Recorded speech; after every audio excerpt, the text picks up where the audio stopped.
ಈಗ ಗೀತ ಬಸವರಾಜರಿಂದ 2 ನುಡಿ.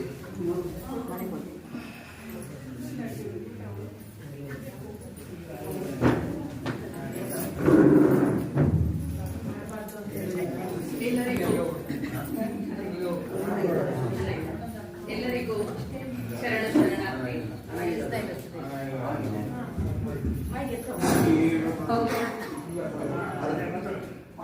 ಎಲ್ಲರಿಗೂ ಶರಣ ಶರಣಾರ್ಥಿ.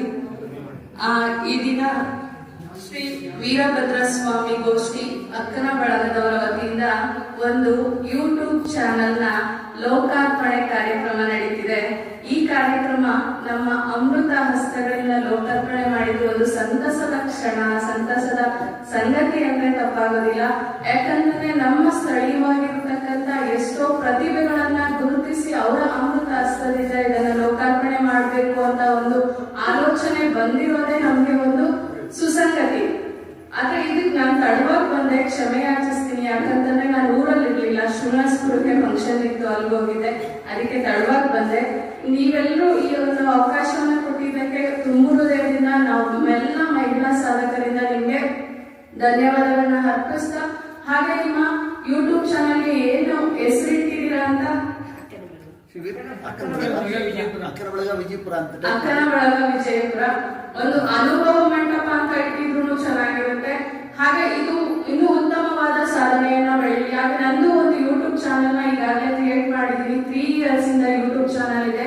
ಎವರ್ಗ್ರೀನ್ ಚಾನಲ್ 19 ಅನ್ನೋ ಒಂದು ಯೂಟ್ಯೂಬ್ ಚಾನಲ್ ನನ್ನೇ ಆದಂತ ಒಂದು 8 ಥಾಟ್ಸ್ ನ ಇಟ್ಕೊಂಡಿದೀನಿ. ಒಂದು ಆಧ್ಯಾತ್ಮಿಕ ಲೋಕ, ನನ್ನ ಕುಟುಂಬ, ನನ್ನ ಸರ್ಕಾರಿ ಶಾಲಾ ಮಕ್ಕಳು, ಹಾಗೆ ನಮ್ಮ ಮನೆಯ ಪುಟಾಣಿ ಪ್ರತಿಭೆಗಳು, ನಮ್ಮ ಅಡುಗೆ ಶೈಲಿಗಳು, ಸಾಂಪ್ರದಾಯಿಕ ಅಡುಗೆ ಶೈಲಿಗಳು, ಈ ತರ ಹಲವಾರು ಥಾಟ್ಸ್ ನ ಇಟ್ಕೊಂಡು ನಾನು ಸಹ ಯೂಟ್ಯೂಬ್ ಚಾನೆಲ್ ಅನ್ನ ಕ್ರಿಯೇಟ್ ಮಾಡಿದೀನಿ. ಅದರಿಂದ ನಮ್ಗೆ ಸಕ್ಸಸ್ ಸಿಗ್ತಿದೆ.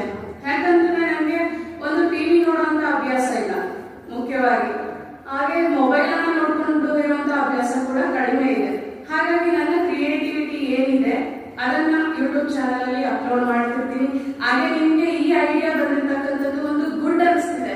ಯಾಕಂದ್ರೆ ನಮ್ಮೂರಲ್ಲಿ ಎಷ್ಟೊಂದು ಪ್ರತಿಭೆಗಳಿದೆ ಅಂತಂದ್ರೆ ನಾನು ನನ್ನ ಫ್ರೆಂಡ್ಸ್ ಹೇಳ್ತಿರ್ತೀನಿ, ವಿಜಯಪುರ ಅಂತಂದ್ರೆ ವರ್ಷದ 9 ಕಾಲನೂ ಸಹ ಇಲ್ಲಿ ಕಾರ್ಯಕ್ರಮಗಳು ನಡೀತಾನೆ ಇರುತ್ತೆ.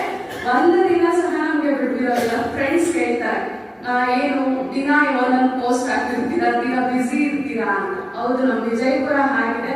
ಅಂತಹ ಪ್ರತಿಭೆಗಳೆಲ್ಲ ಸೇರಿ ಒಂದು ಯೂಟ್ಯೂಬ್ ಚಾನಲ್ ಅನ್ನ ಕ್ರಿಯೇಟ್ ಮಾಡಿದೀರಾ. ನಿಮ್ಮೆಲ್ಲರ ಪ್ರತಿಭೆಯನ್ನ ಅದರಲ್ಲಿ ತೋರಿಸೋದಕ್ಕೆ ಒಂದು ಸದಾವಕಾಶ ಸಿಕ್ಕಿದೆ. ಪ್ರತಿಯೊಬ್ರು ನಿಮ್ಮ ಪ್ರತಿಭೆಯನ್ನ, ಅಂದ್ರೆ ನಮ್ಮ ಬಸವಣ್ಣನವರ ಸಂಸ್ಕೃತಿ, ಅನುಭವ ಮಂಟಪದಲ್ಲಿದ್ದಂತ ಎಷ್ಟೋ ಮಹಾನ್ ವಚನಕಾರರ ಸಂಸ್ಕೃತಿ, ಅವರ ವಚನಗಳು ನಮ್ಮ ಮಕ್ಕಳಿಗೆ ಕಾಣಿಸ್ತಿಲ್ಲ. ಮಕ್ಕಳಲ್ಲಿ ಆ ಸಂಸ್ಕಾರ ಅನ್ನೋದು ಕಳೆದು ಹೋಗ್ತಾ ಇದೆ.